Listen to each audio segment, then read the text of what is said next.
आज मैं आपको सुनाने जा रहा हूँ महाभारत के एक ऐसे महान गुरु की अद्भुत कथा जिनका जन्म किसी माँ के गर्भ से नहीं बल्कि एक पात्र से हुआ था।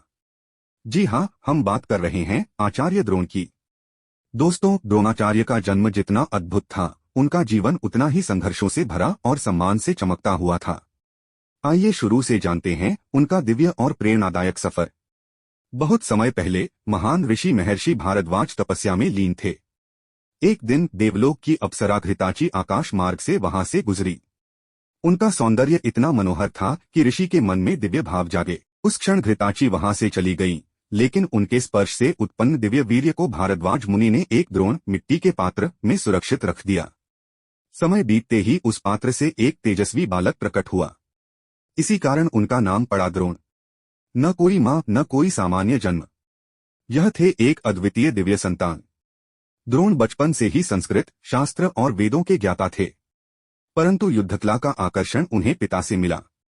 बाद में वे पहुंचे महान ऋषि परशुराम के आश्रम में, लेकिन तब तक परशुराम अपना समस्त धन और अस्त्र शस्त्र दान कर चुके थे। फिर भी वे बोले, मैं तुम्हें शस्त्रों का ज्ञान तो दे सकता हूं, लेकिन कुछ देने के लिए मेरे पास संपत्ति नहीं है।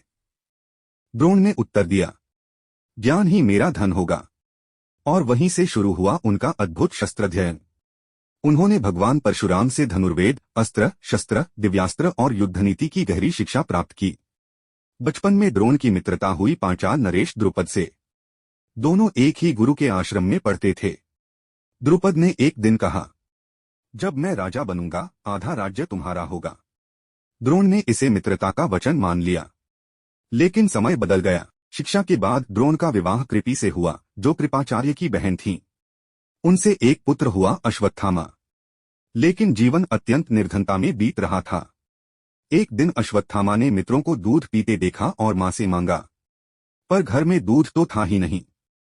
कृपि ने आटे में पानी मिलाकर उसे लाकर दिया। बेटे की आंखों में आंसू देखकर द्रोण का हृदय टूट गया।